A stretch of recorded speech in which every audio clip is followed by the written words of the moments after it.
Hoy, en Día del Juicio, una charla con Alejandro Encinas, subsecretario de Derechos Humanos, Migración y Población de México.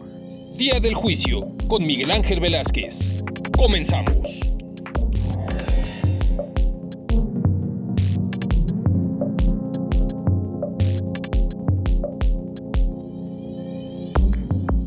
¿Qué tal? Muy buenas noches.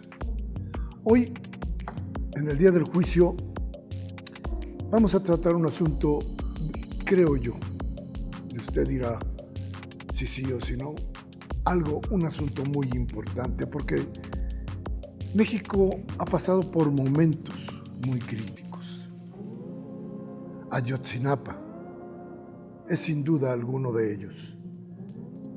Quizá el más doloroso, quizá el que hoy nos llena más de vergüenza.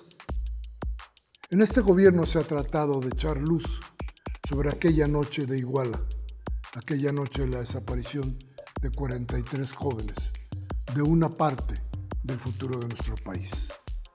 Para hablar de esto, para platicar de esto, hoy invitamos a Alejandro Encinas, subsecretario de Gobernación, para precisamente esto, para la protección de los derechos humanos.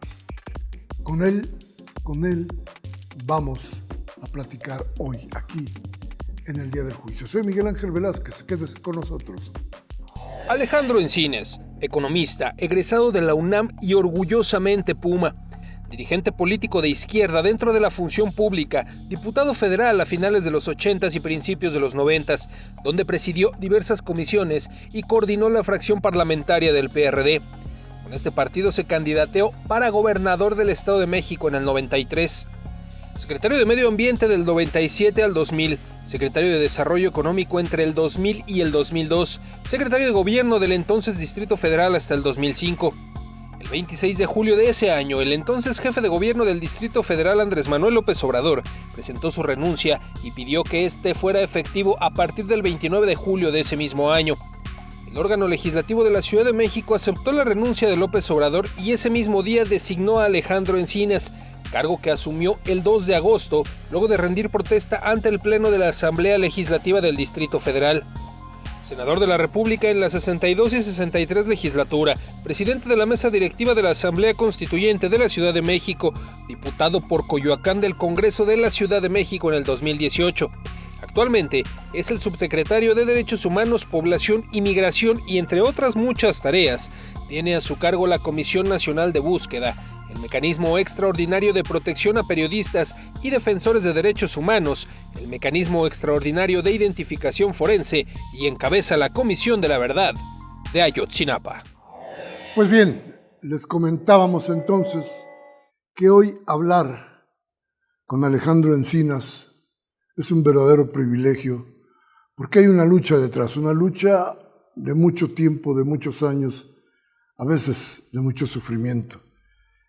Y Ayotzinapa, Alejandro, una herida que no cierra. Yo creo que es uno de los dolores más profundos que prevalece en nuestra sociedad, en donde hay un reclamo muy legítimo de los padres y madres de familia, pero también un reclamo social para que este asunto no quede impune y que haya justicia. Estamos trabajando muy fuerte en ello, porque no podemos seguir dejando abiertas estas heridas y tenemos que cerrar este cúmulo de agravios que a lo largo de la historia reciente del país han presentado para poder construir un escenario de paz, de reconciliación, de ruptura con el pasado autoritario de un régimen que tuvo un enorme desprecio por su gente y por las víctimas que ellos crearon. Claro, y como que, a final de cuentas, en el puesto, en el lugar en donde estás, sufres igual con los padres, se sufre pues todo lo que sucede en el ámbito de la búsqueda. Nos toca atender la herencia más dolorosa que tuvo este gobierno de la Cuarta Transformación, en donde pues, nos heredamos todo un cúmulo de violaciones graves a los derechos humanos que dieron pauta a una crisis humanitaria. Un país donde lamentablemente hemos rebasado la cifra de 100,000 personas desaparecidas, en donde el Estado no solamente no asumió su responsabilidad para garantizar el derecho de las víctimas a ser buscados, no acompañó a las familias a los hijos, a las madres, a los padres de las personas desaparecidas y pretendió minimizar y esconder el problema. Y hoy no solamente tenemos esta grave crisis de más de 100.000 personas desaparecidas, sino también otros indicadores del abandono institucional, como la existencia de más de 52,000 cuerpos sin identificar en las fosas comunes y servicios forenses del país, y también un buen número de personas que, pudiendo estar vivas porque fueron otras las causas de su ausencia, nunca se generaron los instrumentos para localizarlas, para darle tranquilidad a las familias. Y ese es solo uno de los aspectos, porque también estamos abordando los temas asociados a la violencia contra periodistas y personas defensoras de derechos humanos, en un país donde la disputa por el territorio, los recursos naturales, los problemas agrarios, los conflictos religiosos, los conflictos entre las comunidades agrarias, pero también la violencia delictiva y el despojo de recursos naturales por actividades extractivas como las minas o la tala clandestina en los bosques,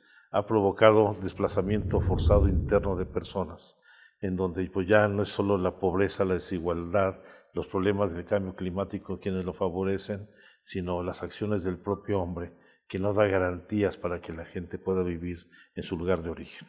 Nos toca gestionar el dolor, pero no solamente atenderlo, gestionarlo, dar satisfacción a los derechos de las personas, a ser buscadas, a tener una vida digna, a un trato digno con sus seres queridos una vez que se encuentran, sino nos toca generar las condiciones para que, reconociendo la existencia de estos problemas, los enfrentemos, generemos capacidades institucionales que el Estado debe de generar porque es su responsabilidad y generemos las condiciones de no repetición sobre estos hechos.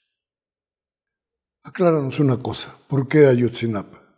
Ayotzinapa, además de que fue un compromiso explícito político del presidente Andrés Manuel López Obrador con los padres y madres de familia, representa sin lugar a dudas uno de los casos más graves de violaciones a los derechos humanos, pero también de las incompetencias del Estado.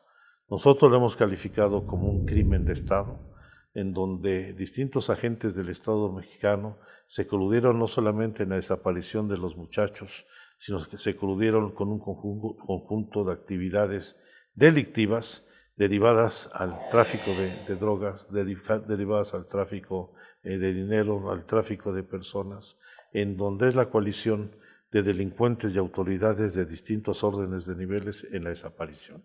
Para nosotros, el esclarecimiento del caso de Ayotzinapa es, sin lugar a dudas, una ruptura con el pasado régimen con el que queremos terminar. Y por supuesto de ahí la respuesta tan violenta, tan virulenta de un régimen que todavía no ha muerto y que muchos de sus tentáculos están vigentes dentro y fuera incluso de las instituciones públicas. Sí, porque la lucha por esclarecer Ayotzinapa sí tiene que ver mucho con lo que está afuera, pero también tiene que ver mucho con lo que está dentro. Sin lugar a dudas. Tiene que ver con la falta de renovación de todos los órganos de procuración de justicia, de los órganos de impartición de justicia. No solamente me refiero a las fiscalías, a la General de la República, a las fiscalías de los estados, sino también al Poder Judicial, en donde hacen falta reformas muy profundas. En el caso de las fiscalías, en donde tuvimos un debate muy intenso, no solamente al final del gobierno anterior, sino en el actual, de cómo debería de asumirse la autonomía del Ministerio Público para que no fuera utilizado de manera política, pues lo cierto que lo único que logramos fue cambiar de nombre, pero muchas de las prácticas, incluso de las personas que están dentro de las propias fiscalías de los estados, son exactamente las mismas. Y en el caso del Poder Judicial, yo creo que es donde mayor rezago tenemos, es el poder intocado, porque en ambos casos no se han podido generar las condiciones de control y contrapeso, de seguimiento y rendición de cuentas que deben de facilitar para poder garantizar un ejercicio eficiente y responsable de sus funciones. Y el mejor ejemplo que tenemos pues son los altísimos índices de impunidad en prácticamente todos los delitos. En el caso de desaparición forzada, con más de 100,000 personas desaparecidas, solamente tenemos en la historia, en los últimos 10 años, desde que se publicó la ley, solamente 35 sentencias. En el caso del homicidio de periodistas, tenemos una impunidad de más del 93% de que no se han esclarecido los crímenes cometidos contra ellas, al igual que el caso de las personas defensoras de derechos humanos. Y si no entendemos que más allá del combate a la corrupción que se ha implementado de manera muy firme y decidida en este gobierno, si no acabamos con la impunidad, este será un círculo vicioso, porque delito que no se castiga es un delito que se vuelve a cometer. Y a ver, platícame una cosa. Hablabas hace un momento de más de 100,000 desaparecidos en este sexenio. En todos, es Digo, histórico. Desde que inició. A ver. El primer registro que tenemos de una persona desaparecida data de 1964, es cuando inician todas las prácticas contra insurgentes de la Guerra Sucia, que lo tenemos básicamente hasta 1995, este tipo de prácticas, que nos representan alrededor de 2,000 personas desaparecidas. Pero el detonante de la desaparición de personas justamente inicia con la mal llamada guerra contra el narcotráfico, con Calderón, sí, en donde muchas de las prácticas contra insurgentes que utilizó el Estado mexicano para combatir a la disidencia política se trasladó a los grupos delictivos. Y la más clara son la política de desaparición de personas. Ese es un fenómeno que pasó de ser una práctica sistemática, permanente, continua del Estado mexicano, se trasladó a los grupos delictivos en gran medida porque muchos de aquellas personas que intervinieron en las acciones contra insurgentes del Estado se pasaron a formar parte de los grupos delictivos. Están hablando del ejército, en tal caso. No solamente el ejército, no solamente las Fuerzas Armadas, sino los grupos civiles que se crearon en la Dirección Federal de Seguridad, la Brigada Blanca, el Batallón Olimpia, que fue capacitado también por civiles, todo lo que fueron el grupo de los halcones. Este grupo de tipo de prácticas contra insurgentes se replicaron en las propias asociaciones delictivas. Y de todo eso, a ver, entonces tienen que... decirlo de esta manera es horrible. Ir investigando fosas, escarbando para sacar verdades, sí, en los basureros, en las tierras, pero también en la burocracia. Sí, yo creo que todavía hay muchas resistencias en las propias instituciones públicas. Bueno, basta señalar esta discusión que hemos tenido con las fiscalías en todos los lugares, con la mayoría, porque hay fiscalías que sin lugar a dudas tenemos cada día una mejor comunicación y trabajo conjunto. Siempre hay una resistencia, uno, a cumplir con su labor fundamental de hacer las labores de búsqueda ante las denuncias de las personas desaparecidas. Yo creo que fue tal el debilitamiento de las instituciones públicas del Estado mexicano que empezamos a crear mecanismos extraordinarios para poder atender y resolver funciones y competencias que no están realizando las propias autoridades. En las labores de búsqueda le corresponden por ley realizarlas a las fiscalías de los estados y a la Fiscalía General de la República. Sin embargo, creamos una Comisión Nacional de Búsqueda, 32 comisiones locales, un sistema nacional de búsqueda que son entendidos como un mecanismo extraordinario para hacer las labores de búsqueda de las personas desaparecidas y no localizadas cuando deberían hacerlo las fiscalías. Creamos el mecanismo extraordinario de protección a periodistas y defensores de derechos humanos, que es una función que le corresponde a las fiscalías, no solamente para atender las medidas cautelares de protección a periodistas y personas defensoras en condición de riesgo, sino para garantizar los trabajos de investigación. Creamos una comisión ejecutiva de atención a víctimas federal y en los estados, cuando es una labor que corresponde la atención a las víctimas y las tareas de reparación a las propias fiscalías. Y en la medida que nosotros hemos ido creando mecanismos extraordinarios que se entendieron como mecanismos temporales en lo que se superaba esta situación de emergencia, se han venido convirtiendo en mecanismos permanentes que evidentemente no van a resolver la situación en tanto las labores fundamentales están en otras instituciones.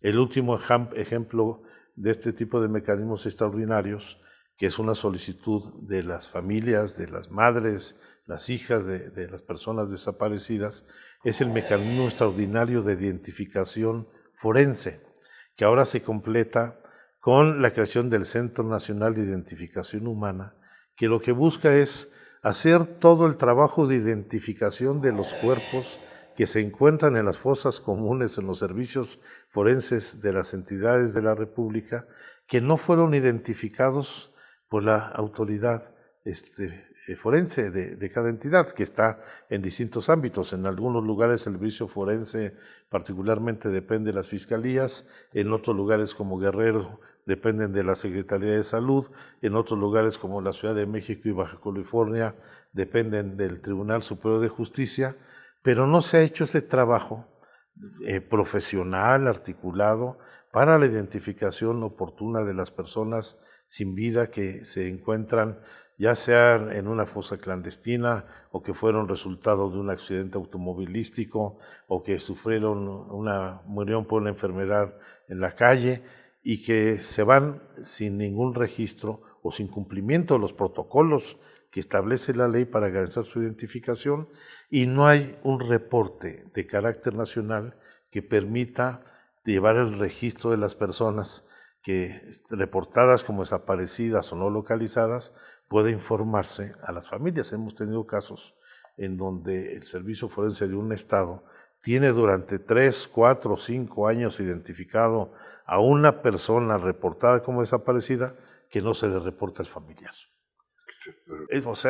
Entonces, si seguimos en esta lógica de creación de mecanismos extraordinarios y no logramos que las instituciones públicas que tienen la responsabilidad lo resuelvan, vamos a estar en un círculo vicioso perverso, porque no vamos a cambiar los problemas estructurales que le dieron origen a esta situación. Déjame preguntarte algo más. ¿Cómo explicamos los desaparecidos de este sexenio? No me respondas, déjame ir a un corte. Estamos hablando con Alejandro Encinas. Estamos platicando de estas heridas que han dejado los gobiernos poco preocupados por los derechos humanos en nuestro país. Heridas que nos duelen, explicaciones que merecemos. Regresamos en un momento.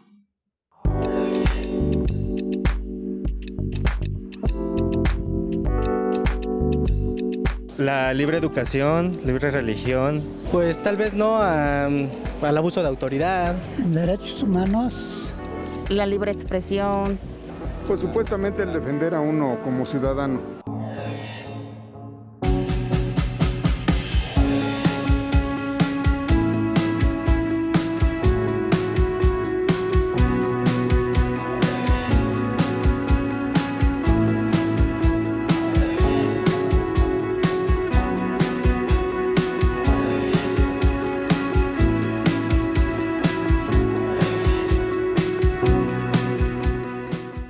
Bien, pues muchas gracias por seguir con nosotros aquí en el Día del Juicio. Esta plática merece que la tome usted muy en cuenta. Es parte de las cosas que no deben repetirse en el país, y para eso está precisamente Alejandro Encinas, para hacer los estudios, para encontrar la verdad o las verdades, para decírnoslas y para que no se repitan, Alejandro. Y te preguntaba antes de nuestro corte, ¿cómo explicar a los desaparecidos de este sexenio por qué siguen desapareciendo personas en este sexenio? Yo creo que el origen fundamental de todo este proceso de desaparición forzada cometida por autoridades y por particulares, en especial después del 2006, tiene que ver, sin lugar a dudas, con todo lo que fue, en un primer término, la mal llamada guerra contra el narcotráfico, en donde en muchas ocasiones, y eso fue una política pública expresa del expresidente Felipe Calderón, se explicaba la desaparición o la muerte de muchas de las personas en las acciones de enfrentamiento o de combate a los grupos delictivos como daños colaterales. Siempre esta lógica de que en algo han de haber estado metidos para que esto sucediera. Y esto llevó no solamente a una revictimización de las personas desaparecidas, sino también a la victimización de las familias. Se quiso esconder la magnitud de este problema, minimizarlo y se desatendió. No se reconoció el derecho de las personas a ser buscadas. Y eso permitió pues, que se fuera generando este tipo de práctica delictiva de la desaparición. La desaparición implica no dejar rastro de la persona que uno ha desaparecido, el grupo delictivo ha desaparecido. Y de ahí pues hemos visto en la historia de nuestro país, desde el establecimiento de fosas clandestinas, el desmembramiento e incineración de los cuerpos, la disolución de cuerpos en ácido, que también dan cuenta de a dónde llegar, de qué capacidad de degradación puede tener la condición humana en nuestro país. Sin embargo, al paso del tiempo ha venido cambiando también esta situación. Y si bien de manera mayoritaria, hoy el factor fundamental de la desaparición está asociado a las actividades delictivas, también tenemos nuevos fenómenos. Me refiero fundamentalmente a dos. Uno es el incremento cada vez mayor del número, la proporción de mujeres reportadas como desaparecidas y no localizadas. El 25% de estas hoy 105,000 personas desaparecidas son mujeres. Y particularmente en el rango de los 13 a los 21 o 22 años de edad. Esto tiene que ver no solamente con una situación de violencia, sino con la comisión de otro tipo de delitos, particularmente el de trata de personas. Entonces, ese es un tema que hoy estamos atendiendo en particular, no solamente que está asociado a la confrontación entre grupos delictivos, sino tiene que ver con otro tipo de delito. En el caso de desaparición forzada ha habido cambios significativos. A lo largo de estos casi 4 años de gobierno del presidente López Obrador, ha caído de manera significativa todas las denuncias y quejas presentadas ante la Comisión Nacional de Derechos Humanos asociados con violaciones a derechos humanos y particularmente el de desaparición forzada. Pero prevalece el delito de desaparición forzada asociado a autoridades y esto se da fundamentalmente en aquellas regiones del país donde los grupos delictivos tienen redes dentro de la autoridad local, particularmente en el ámbito municipal. De los casos más evidentes es la asociación entre autoridades, policías municipales y grupos delictivos en Iguala, en el caso de Ayotzinapa, pero lo vemos en el caso de Tierra Blanca en Veracruz, lo vemos en muchos estados de la República, esta asociación derivada de la penetración de los grupos delictivos que han tejido redes incluso en el ámbito de las redes institucionales del poder político local, autoridades impuestas, los diezmos que se cobran, el beneficio que se tiene incluso de los presupuestos estatales cuando se obliga a que los servicios que presta el municipio o las obras que se van a desarrollar la hagan grupos delictivos. Un tema que ya no es tanto asociado a la desaparición, sino a la no localización, y se registra de manera importante en la pandemia, es un incremento en la ausencia voluntaria, particularmente la derivada de la violencia intrafamiliar. El confinamiento, en el caso de la pandemia, trajo cambios negativos muy importantes dentro de los hogares. La violencia que ya estaba en los hogares se incrementó, que la vemos reflejada en el feminicidio, en las violaciones dentro del núcleo familiar y con los familiares o los amigos cercanos, en el maltrato infantil, en todo este tipo de cuestiones que han llevado que haya un número creciente, particularmente de jóvenes, hombres o mujeres que están saliendo de su hogar, independientemente de que hay otras causas de no localización por otros delitos no asociados a la desaparición. Entonces, sí ha venido habiendo no tiene que ver con un aumento directamente en este tipo de delitos que tienen que ver con el narcotráfico, por ejemplo. Tiene que ver, sigue siendo, sin lugar a dudas, el factor fundamental. Es ahí el núcleo mayor. Aunque también van teniendo otro tipo de actividades delictivas. En la medida que se ha ido cerrando las puertas a la actividad delictiva del tráfico, el trasiego de drogas, ha habido un proceso de diversificación de los delitos, que van desde el cobro de derecho de piso, la extorsión, la trata de personas y el robo de vehículos, asalto a casa de habitación, todos los programas de estos préstamos usureros.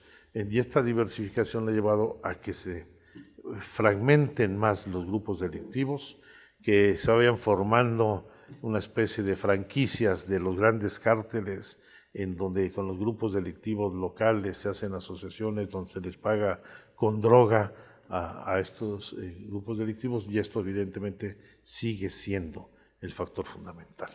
Creo que de los resultados que van a empezar a registrarse, ahora que la política de seguridad del gobierno ha logrado ya revertir la tendencia en el incremento en el número de delitos, y particularmente de homicidio, la tendencia al crecimiento que vamos a tener en desaparición va también en una tendencia descendente sostenida.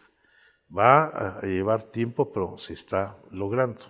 Y focalizar el combate a este tipo de delitos en los lugares donde tenemos los mayores índices de violencia y desaparición, que son los 50 municipios prioritarios que el Gabinete de Seguridad ha identificado, va a resolver, sin lugar a dudas, con mayor velocidad este tema. Estamos hablando de dónde están los estados más violentos. Lamentablemente, Guanajuato sigue encabezando la lista, pero se suma eventualmente Zacatecas. Tenemos problemas con el Estado de México, tenemos problemas con otras entidades. En los municipios, Ciudad Juárez y Tijuana siguen siendo los más violentos del país, pero de repente aparece Celaya, y luego, en el caso de Guanajuato, y focalizándose en los 50 municipios de mayor violencia, se está logrando revertir esta situación, que esperemos que en el corto tiempo también vaya resolviendo el tema de la desaparición. A ver, hablabas de un estado criminal.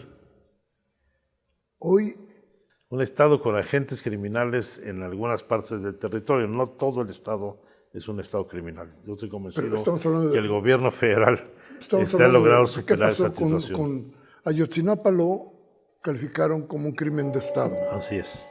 Era un estado criminal. Ahora sigue habiendo cosas. ¿Hay un estado cómplice o no lo hay? Yo creo que en algunas entidades, algunos municipios, hay relaciones de complicidad y de colaboración con los grupos delictivos, concentrándote particularmente en el ámbito municipal. Un indicador que yo pongo como ejemplo es cómo el 45% de las agresiones que enfrentan los periodistas en el país, que no son los de los grandes medios de comunicación, sino son los periodistas que están en el territorio ahí dando la pelea, derivan de intervenciones de autoridades municipales, muchas asociadas a los grupos delictivos, y no solamente policías, sino autoridades que con una gran intolerancia están agrediendo a quien ejerce la labor periodística.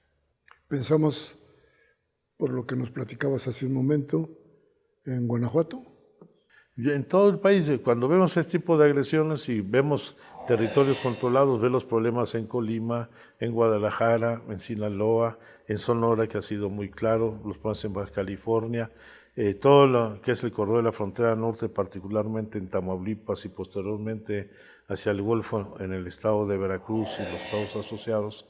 Tenemos que entender que este fenómeno delictivo, si bien tiene expresiones y condiciones particulares en cada estado, sí tiene un comportamiento de carácter regional y nacional, porque este tipo de delitos no se concentran en una sola entidad. El tráfico de drogas, la droga y el tráfico de personas transita por distintas entidades de la República. Es más, el tráfico de personas es un fenómeno de carácter internacional, donde ya las bandas de tráfico y trata de personas operan en todo el mundo, y basta ver cómo en los últimos 2 años en nuestro país, a diferencia de lo que sucedía antes, donde tenemos flujos migratorios prácticamente concentrados en Honduras, Guatemala, El Salvador y otros países de la región, hoy tenemos cerca de 110 nacionalidades distintas queriendo ingresar y transitar al país, que son de los temas que hay que asumir como seguridad nacional y, por cierto, con una política de respeto a los derechos humanos de muchas de estas personas que tienen pues la esperanza de encontrar en nuestro país o en los Estados Unidos una oportunidad para vivir dignamente. A ver, en la subsecretaría que tú ocupas, ¿es suficiente lo que se tiene para poder tener una idea clara de qué está pasando en todo el país? Bueno, es suficiente tener un diagnóstico, pero no se cuentan en la Secretaría con las capacidades institucionales para resolverlos. Por eso lo que hemos sostenido es que estos temas tienen que asumirse como un asunto de Estado. Y cuando un asunto de Estado no es que hablemos solamente de una coordinación interinstitucional de las dependencias del sector federal, sino que intervengan todas las instituciones, los estados, los municipios, pero también ahora las entidades autónomas, particularmente las fiscalías, los tribunales, la Corte. Los asuntos de Estado tienen que tener esta transversalidad en donde sin ningún celo institucional, sin ninguna reserva en los alegatos de la autonomía y la división de poderes, se utilicen para impedir acciones conjuntas para atender la raíz de los problemas. Bien, esto que usted está escuchando de boca del subsecretario de Derechos Humanos de nuestro país es muy importante para la toma de decisiones de usted mismo, para su cotidianidad, pero sobre todo para ir consiguiendo pedazo a pedazo la paz ciudadana que requiere nuestro país. Vamos a ir a un corte y regresamos de inmediato con Alejandro Encinas y todo esto que le decía yo sigue doliendo y hay que aliviar. Vamos al corte.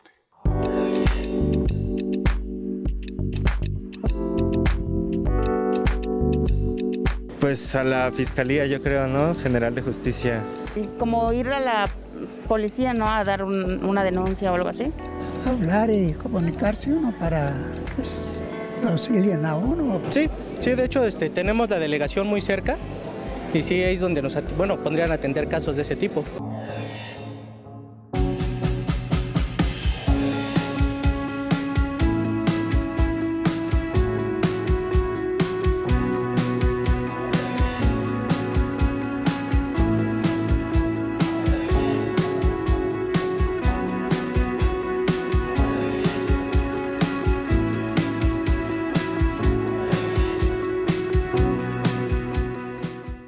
Bien, gracias por seguir con nosotros aquí en el Día del Juicio.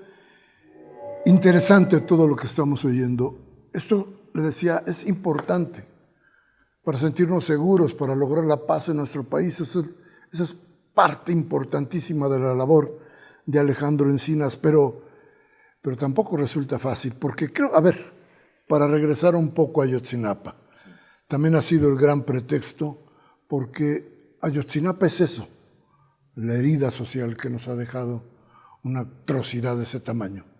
Pero también es el pretexto político para ir atacando no solamente a la institución como tal, sino también al personaje. Y Alejandro Encinas está ahí.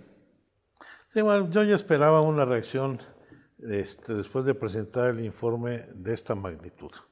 Evidentemente se hacen señalamientos muy puntuales, duros. Yo estoy convencido que las evidencias y los indicios que hemos presentado y que debe desahogar la Fiscalía son fuertes y claros. Y de ahí la virulencia de la reacción. Se ha querido desautorizar el informe desde 1000 enfoques y no han podido. Empezaron diciendo que era exactamente igual que la verdad histórica de Peña Nieto. Yo demostré con toda claridad que no es así, porque hay claridad en que fueron creadas indebidamente hipótesis que no se acreditan con la realidad. Ellos dijeron que los estudiantes iban a boicotear el informe de la entonces presidenta del DIF municipal, lo cual no es cierto. Fueron a tener camiones con los cuales querían llevárselos para participar en la marcha del 2 de octubre, porque Ayotzinapa se había convertido en la sede de varias delegaciones de las escuelas normales para ir a la marcha. Ellos tuvieron, eso nunca lo dijo la verdad histórica, toda la información desde días antes de las actividades que realizaban los muchachos para la movilización del 2 de octubre. Estaban informados el C4, donde estaba pues monitoreado por el ejército, con el C4 de Iguala, lo coordinaba un elemento del 27 Batallón de Infantería, como también sucedía en el caso del C4 de Chilpancingo. Se hacía el monitoreo con anterioridad por parte de la Fiscalía del Estado, por la parte de la Policía Federal Preventiva, por el gobierno del Estado, por el CISEN. Todo mundo estaba informado y siguieron minuto a minuto, desde días antes de la tragedia, la actividad de los estudiantes. Luego señalaron que hubo enfrentamiento entre los estudiantes y los grupos delictivos y los policías municipales. No hubo enfrentamiento, hubo un ataque a los estudiantes porque los estudiantes no iban armados. Ellos señalaron posteriormente que los 43 estudiantes fueron incinerados todos en el basurero de Cocula, cuando hemos demostrado que nunca estuvieron juntos los estudiantes, incluso antes de llegar a la terminal de autobuses, y cómo en la terminal de autobuses cuando salen con los camiones se dispersan hacia distintas salidas de Iguala. Y hemos venido demostrando cómo hubo una articulación de policías municipales, policías federales y de grupo delictivo y autoridades municipales para hacer la persecución, la detención de un 15 autobús que posteriormente, que estuvo en Palacio de Justicia, salió librando todos los retenes que habían puesto los propios delincuentes hacia el estado de Morelos. Presumimos que en ese autobús había droga, dinero, por el ataque tan particular que sufrió, y cómo los muchachos, algunos, afortunadamente muchos de los cuales lograron salvarse, los que fueron retenidos por la autoridad fueron entregados al grupo delictivo, particularmente los que fueron llevados a la barandilla municipal. Esa hipótesis de que es lo mismo es absolutamente falsa, y incluso la han abandonado y dirigido a otros frentes. Señalan, por ejemplo, que mi única fuente es un criminal, una sola persona. Pues no, son 115 por lo menos, algunos de ellos criminales, porque efectivamente hemos platicado lo mismo con testigos, con familiares, que con los propios perpetradores, algunos detenidos, otros en libertad por resoluciones de juez, otra gente que nos ha dado información directamente. Y al mismo tiempo hemos hecho un análisis de más de 3 años, donde son más de 80 millones de llamadas telefónicas, cruces, redes, etcétera, que nos ha permitido una reconstrucción de los hechos y poder asociar incluso las capturas de pantalla que hemos recibido de otros testigos que no son los que suponen nuestros detractores y que han presentado declaración ministerial inclusive para dar un primer informe que se ha entregado a la Fiscalía y que debe desahogar, y donde demostramos que sí hubo participación de autoridades municipales, policías municipales de Huitzuco, Cocula, de Tepecuacuilco, igual en los hechos, Policía Federal Preventiva, elementos del 27 Batallón de Infantería, e incluso había un militar informante dentro de la propia escuela normal, el soldado Patolsin, y por supuesto, esta es una reconstrucción de los hechos que queremos que sea plenamente desahogada. Ahora me piden las pruebas periciales, toda la búsqueda es desmontarlo y se vendrán las descalificaciones personales, vendrán las filtraciones de información, como ya lo vimos en cómo se filtró todo el informe no testado de la comisión, vendrán muchos ataques, estaremos preparados para ellos. Yo he dicho, no hay marcha atrás, vamos a enfrentar la adversidad. El presidente de la República tiene un compromiso que vamos a cumplir, yo tengo la encomienda de hacerlo. Nuestra investigación se ha concentrado fundamentalmente en esclarecer los hechos de esa noche y los días posteriores, y ubicar el lugar donde fueron llevados los muchachos, que no fueron a Cocula, como se ha demostrado, ni tiraron los restos todos en el río San Juan, sino que fue en distintas partes de municipios de Guerrero, en donde estamos concentrando hoy. Hoy siguen las búsquedas de los muchachos y seguiremos buscándolos hasta encontrarlos en una situación adversa. Y por supuesto, esto ha sacudido a las viejas y las malas conciencias de fuera y de las que quedan todavía en el gobierno. Porque pues en estas transiciones ni lo bueno acaba de nacer, ni lo viejo acaba de morir, y como lo estamos viendo, pues se mueven los tentáculos por todos lados, donde pues se pretende desacreditar y delegitimar la investigación. Pero vamos a continuar con este esfuerzo con mucha firmeza. A ver, dos cosas. Una, ¿por qué se testó, por qué se tachó parte del informe? Es por disposición legal. Esa es una disposición que establece la propia ley para poder garantizar que las pruebas que se aporten pues, puedan judicializarse, formen parte de una carpeta de judicialización y se puedan realizar las actividades. No se pretendió ocultar. No, al contrario, el presidente quisiera que hiciéramos público no solamente el informe textal, sino los cerca de 50,000 documentos, videos, grabaciones, testimonios que tenemos en el archivo de la comisión, porque también hay que señalar que el punto de partida de nuestro trabajo con el decreto que crea la Comisión Presidencial es el acopio de información de todas las dependencias federales que tengan sobre el caso.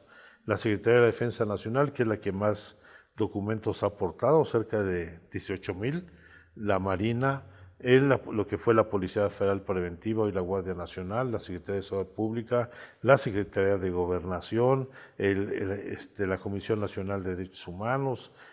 Toda esta información está sistematizada, está analizada, y para que no haya duda, ahora que complementemos nuestra información para la Fiscalía, vamos a demostrarles cómo hay en todo el proceso de reconstrucción de los hechos, de las llamadas telefónicas, de los testimonios, de las llamadas que obtuvimos, 2 de la Defensa Nacional, una del CISEN, otra de información que estaba en la CEIDO, donde incluso tienen parte de las intervenciones que la CEIDO hacía al grupo delictivo de Guerreros Unidos con anterioridad, y otras, junto con otros testimonios y mensajes que tenemos, la concordancia de todo el contexto en el que se dio la desaparición.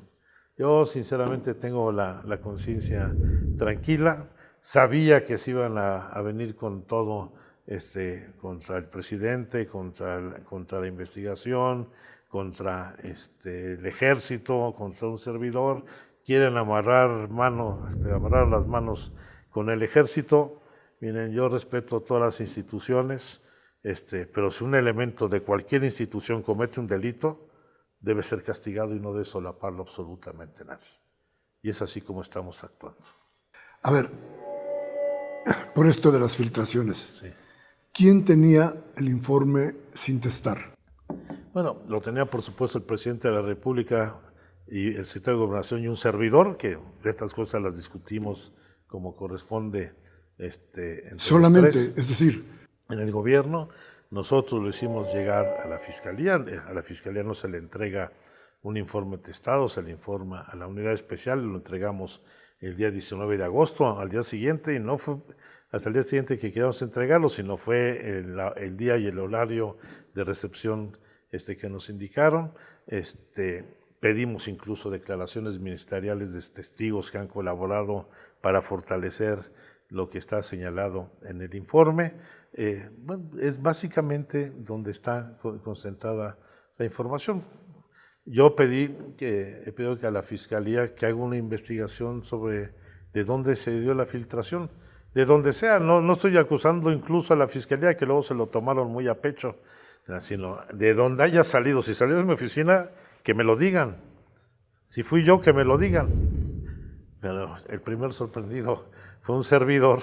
Ese sábado que vi la noticia, bueno, donde lamentablemente se registra este hecho. De esta cosa, déjame decirte algo más. Entonces, se sabía desde días antes, tenía los muchachos, los estaban monitoreando, había seguimiento de lo que hacían. ¿Quién sabía? ¿Hasta dónde se sabía esto? Por ejemplo, quiero saber, ¿la Secretaría de Gobernación sabía qué estaba pasando?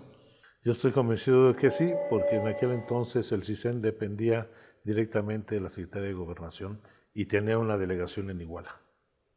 Y ahí trabajaban, ahí se supone que tenían Y que... tienen ligas con el C4 de Iguala, donde se va el monitoreo entre el C4 Chilpancingo y el C4 de Iguala del seguimiento de los muchachos. ¿Y qué ha pasado con esta idea, cómo va la investigación? Bueno, en el caso de las aportaciones del CISEN han sido importantes algunas. Yo creo que la más importante ha sido la información que el CISEN entregó a la Fiscalía Especial del caso Ayotzinapa, de 50 videos que acreditan de cómo fueron objeto de tortura las personas detenidas. Creo que esa es una información muy valiosa. Puede obtenerse todavía más información, particularmente del monitoreo de comunicaciones que pudo haber realizado el CISEN en ese momento y del trabajo que realizaron tanto la delegación estatal como la de Coajimalpa. Son temas que quedan pendientes todavía por tener más información y en eso estamos trabajando. Una última cosa. ¿No tienes miedo de que todas estas rémoras, lo que queda de aquel pasado metido en este gobierno, nos lleven al fracaso? Yo tengo miedo de que quieran reventar una investigación que se ha hecho profesional desde la unidad especial. Yo reivindico el trabajo que hizo Omar Gómez Trejo, que lamentablemente renunció la semana pasada, que fue un trabajo serio, que lo hicimos en coordinación. Yo reivindico lo que hemos trabajado con el GIEI, con nuestras diferencias, con matices, como es normal. Es un órgano coadyuvante, independiente. Nosotros somos la representación del Estado mexicano en esta investigación y tenemos que hacer la parte que nos toca. Creo que se ha avanzado como nunca en esta investigación, porque tanto la Unidad Especial de la Fiscalía, como el GIEI, como la Comisión Nacional de Búsqueda, ha tenido acceso a toda la información. Hemos entrado a revisar directamente los archivos de la Secretaría de la Defensa Nacional, incluso los de las áreas de inteligencia. Se ha hecho lo propio en la Secretaría de Marina, también con una gran disposición del almirante secretario. Se ha hecho con el apoyo de la Secretaría de Seguridad y Protección Ciudadana la revisión de todos los archivos que fueron de la Policía Federal Preventiva. Nos ha apoyado la Policía Científica de la Secretaría. Hemos entrado a todos los archivos de la Secretaría de Gobernación. El GIEI ha tenido reuniones particulares, por lo menos 6, si mal no recuerdo, de manera directa con el presidente de la República, lo cual es inédito. Son dos cosas inéditas, el tener una relación tan directa con el presidente y que un grupo independiente de expertos entre a los archivos de inteligencia de una institución castrense. No hay precedente.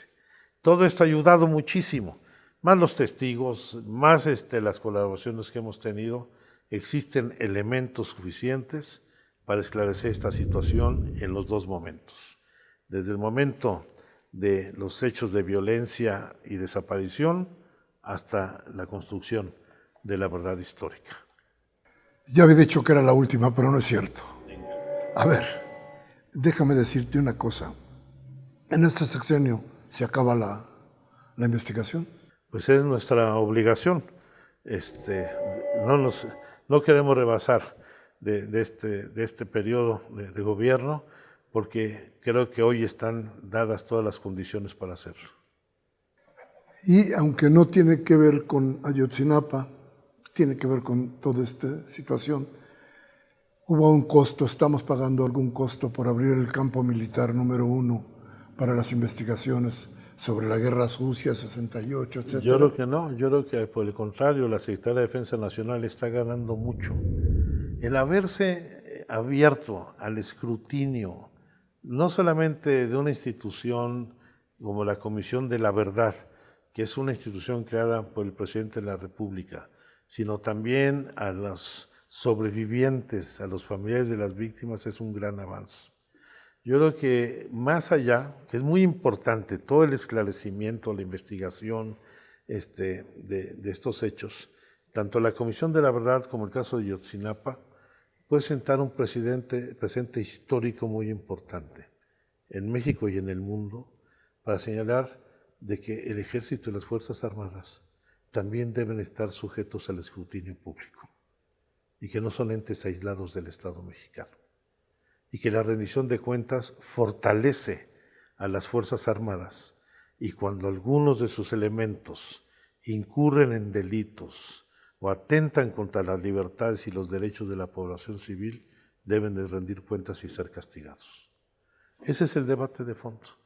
No se trata de perseguir a una institución, se trata de fortalecer a una institución que tiene una enorme credibilidad y legitimidad ante la población, pero que también tiene malos elementos y también cometen acciones indebidas.